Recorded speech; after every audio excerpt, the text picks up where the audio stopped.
जय हिंद दोस्तों, स्वागत है आप सभी का अपने YouTube channel GK dose with अभी। बिहार में शिक्षकों के स्थानांतरण के लिए जो है ऑनलाइन आवेदन लिया जा रहा है, लेकिन आवेदन करते समय जो एक बड़ी समस्या आ रही है वो है अभ्यावेदन।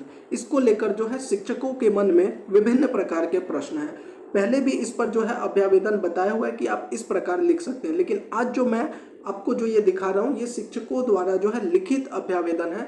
ये लिख कर जो है अपलोड भी किया जा रहा है। इससे जो है आपको मदद मिल जाएगी। आप भी जो है इस प्रकार जो है लिखित अभ्यावेदन लिख सकते हैं, इन कारणों को लिख सकते हैं और इसके आधार पर जो है आप स्थानांतरण के लिए अप्लाई कर सकते हैं। चाहे आप बीपीएससी शिक्षक हैं, सक्षमता पास शिक्षक हैं, या फिर अन्य राज्य के शिक्षक हैं, या फिर महिला शिक्षक हैं, या फिर पति पत्नी हैं, आप सभी जो है इस प्रकार से अभ्यावेदन लिख सकते हैं। और ये जो अभ्यावेदन है ये हमारे द्वारा नहीं, ये शिक्षकों द्वारा लिखा गया है और उन्होंने इसी के आधार पर जो है अप्लाई किया है। तो सबसे पहले तो उन शिक्षकों को बहुत बहुत धन्यवाद जिन्होंने ये अभ्यावेदन लिखने के बाद हमें भेजा है। तो चलिए वीडियो को शुरू करते हैं। साथ ही अगर आपका कोई प्रश्न है स्थानांतरण से संबंधित तो आप कमेंट में या फिर टेलीग्राम का लिंक दे दिया है, टेलीग्राम पर भी पूछ सकते हैं। हम प्रयास करेंगे आपके सभी प्रश्नों का जवाब देने के लिए। तो चलिए अब वीडियो को शुरू करते हैं। सबसे पहले जो ये अभ्यावेदन है यह किसके द्वारा लिखा गया है, तो ये सक्षमता पास शिक्षक के द्वारा लिखा गया है। इसमें आपको क्या क्या चीज़ें ध्यान में रखनी है, तो सबसे पहले आपको जो है अपना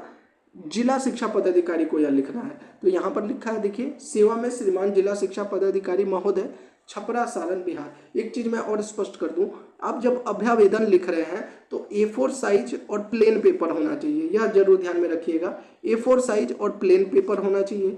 अभ्यावेदन लिखते समय आपको कुछ बातों का ध्यान रखना है। सबसे पहले तो आपको कॉर्नर पे जो है चारों तरफ जो है स्पेस रखना है। जैसे आप ऑफिशियली पत्र लिखते हैं उसी प्रकार से लिखना है। आपको ऊपर स्पेस, लेफ्ट राइट और नीचे स्पेस रखना है। उसके बाद ही आपको जो है लिखना है। ये देखकर जो है अच्छा लगता है, एक फॉर्मल लेटर लगता है।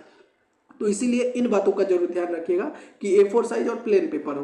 तो सेवा में श्रीमान जिला शिक्षा पदाधिकारी महोदय, छपरा सारण। विषय में आपने लिखना है स्थानांतरण के संबंध में। यह किसके लिए बता रहा हूँ, सक्षमता पास शिक्षक। और संदर्भ में आप लिख सकते हैं जो बिहार सरकार शिक्षा विभाग प्राथमिक शिक्षा निदेशक के ज्ञापांक संख्या जो भी था और दिनांक 21 नवंबर को, उसको आप यहाँ पर लिख सकते हैं। महाशय, निवेदन पूर्वक अंकित करना है कि मैं वर्तमान में, अपने विद्यालय का नाम लिखना है, विद्यालय और वहाँ का एड्रेस लिखना है। मैं जिला परिषद माध्यमिक नियोजित शिक्षक के रूप में पदस्थापित हूँ।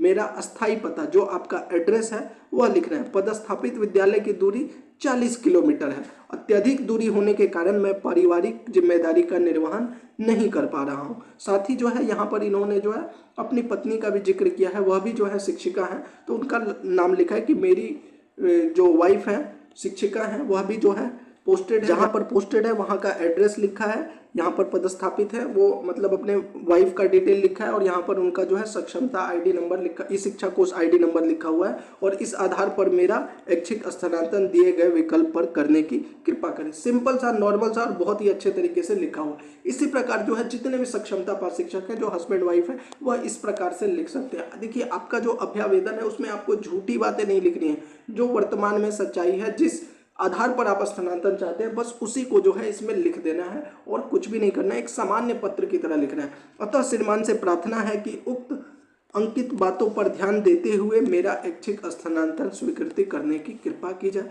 इसके लिए मैं श्रीमान का सदा आभारी रहूंगा। तो बिल्कुल आपको इसी प्रकार से लिखना है। और नीचे जो है ये हो गया सक्षमता पास और जो हस्बैंड वाइफ है उनके लिए है। बाकी अपना डिटेल लिखना है, अपना नाम, विशिष्ट शिक्षक है, विद्यालय का नाम लिखना है, ई शिक्षा कोष आईडी, सक्षमता पास का जो रोल नंबर है, सक्षमता परीक्षा जो आपने दिया था, मोबाइल नंबर, दिनांक, बस इतना लिख के आपको जो है PDF फॉर्मेट में अपलोड कर देना है। बाकी इसमें कोई भी गलती नहीं होनी है।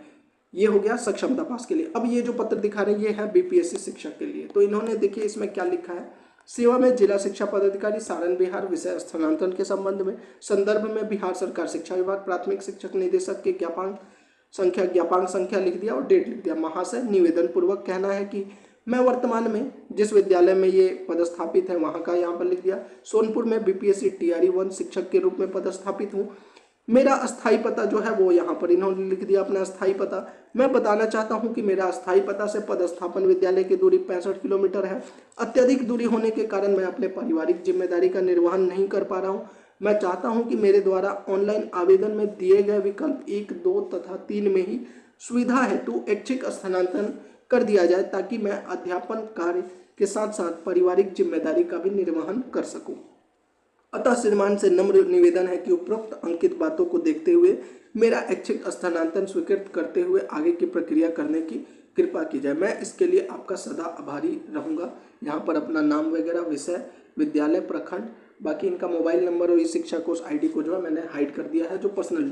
तो ठीक इसी प्रकार जो है आप भी जो है दूरी के आधार पर जो है अभ्यावेदन लिख सकते हैं। एक चीज़ आप बिल्कुल समझ जाइए कि आपका जो अभ्यावेदन है सिर्फ उसमें जो है जेन्युइन रीज़न लिखना है, बाकी उसमें कुछ बढ़ा चढ़ा के या कुछ ऐसी चीज़ें नहीं लिखनी है कि जो आपका अभ्यावेदन है शिक्षा विभाग इसलिए मांग रहा है कि अगर मान लीजिए आपने जो अप्लाई किया है जहाँ पर, अगर वहाँ पर जो है रिक्त है, मतलब कि पद खाली है, तब तो आपका स्थानांतरण वैसे ही हो जाएगा। लेकिन अगर नहीं है तब आपका अभ्यावेदन देखा जाएगा कि इसमें क्या कारण है, किस लिए आपको स्थानांतरण चाहिए।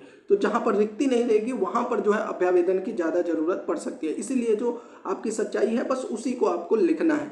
बाकी कुछ लोगों के मन में प्रश्न है कितना kilometre, 50 kilometre, 100 kilometre, 20 kilometre, 4 kilometre का ऐसा कोई भी आपका स्थानांतरण नीति या जो मार्गदर्शिका आई है उसमें जिक्र नहीं किया गया है कि भैया इतने किलोमीटर वालों का होगा। अगर खाली होगा तो 20 किलोमीटर वालों का भी हो जाएगा, अगर खाली नहीं होगा तो 100 किलोमीटर वालों का भी नहीं होगा। अब अगला पत्र ये जो दिखा रहे हैं यह एक महिला शिक्षिका द्वारा लिखा गया है। यह भी जो है सक्षमता पास शिक्षिका है और इन्होंने भी काफ़ी अच्छे तरीके से जो है इसमें अपना कारण लिखा हुआ है। इस प्रकार आप भी लिख सकते हैं। ऊपर का तो बिल्कुल सेम है जो सभी पत्र में आपने देखा है। इन्होंने क्या कारण दिया है, निवेदन पूर्वक कहना है कि मैं अपना नाम वगैरह द्वारा चयनित प्राथमिक विद्यालय, यहाँ पर एड्रेस लिख दिया और साथ में एड्रेस लिखने के बाद बता दिया कि मैं इस जिला में हूँ, पदस्थापित हूँ और मेरी नियुक्ति जो है 26 फरवरी 2022 को हुई थी। मैं 6th फेज में जो है ये नियोजित शिक्षिका बनी थी।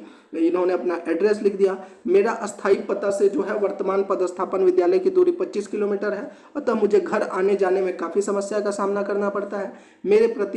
मेरे पति प्राइवेट नौकरी बिहार से बाहर रहते हैं। मैं घर की अकेली बहू हूँ। मुझे मेरे छोटे बच्चों का और बहू, सास और वृद्ध सास ससुर का भी देखभाल करना पड़ता है, जिसके कारण मैं पाठन कार्य की गुणवत्ता पर नकारात्मक प्रभाव पड़ता है।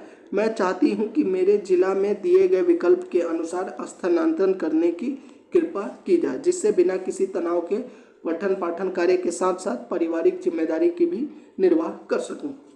अतः श्रीमान से प्रार्थना है कि उपरोक्त अंकित बातों को देखते हुए ऐच्छिक स्थानांतरण के लिए आगे की प्रक्रिया हेतु अनुमति प्रदान करने की कृपा की जाए। इस कार्य हेतु मैं श्रीमान की सदा आभारी रहूंगी। बाकी नीचे सेम डिटेल, यानी इन्होंने भी काफ़ी सिंपल तरीके से अपनी बात को रख दिया। ठीक इसी प्रकार जो है आपको भी अभ्यावेदन लिखना है। और देखिए शिक्षक, जितने भी शिक्षक हैं इसी प्रकार से अभ्यावेदन लिखकर अपलोड भी कर रहे हैं। बहुत से शिक्षकों का कमेंट आ रहा है कि अलग अलग लोगों का अलग अलग कारण है, इसलिए जो है अभ्यावेदन में अलग अलग चीज़ें लिखी जा सकती है। अब 3 लाख लोगों का जो है सबका सेम कारण नहीं हो सकता है, इसीलिए आप जो भी लिख रहे हैं बस फॉर्मेट ये होना चाहिए और जो भी आप कारण दे रहे हैं वो बिल्कुल सही है, कोई दिक्कत नहीं है, बिल्कुल कंफ्यूज नहीं होना है। जो अन्य राज्य के शिक्षक हैं वह भी यही कारण लिख सकते हैं कि जो आपका वर्तमान पदस्थापन है और जो आप ऐच्छिक चाहते हैं वहाँ की दूरी कितनी है, ज़्यादा दूरी है, इसलिए आपको जो है दिक्कत होती है आने जाने में, इसीलिए जो है आपको स्थानांतरण का मतलब दूरी के आधार पर भी जो है आप स्थानांतरण के लिए अप्लाई कर सकते हैं। तो ये थी पूरी जानकारी। अगर आपको अच्छी लगी हो तो चैनल को जरूर सब्सक्राइब कर दीजिएगा। टेलीग्राम पर लिंक दे दिया है, टेलीग्राम पर जरूर जुड़ जाइएगा, क्योंकि जो भी जानकारी है या फिर जो भी आपका प्रश्न है या फिर अभ्यावेदन का फॉर्मेट आपको देखना होगा तो आप टेलीग्राम से प्राप्त कर सकते हैं।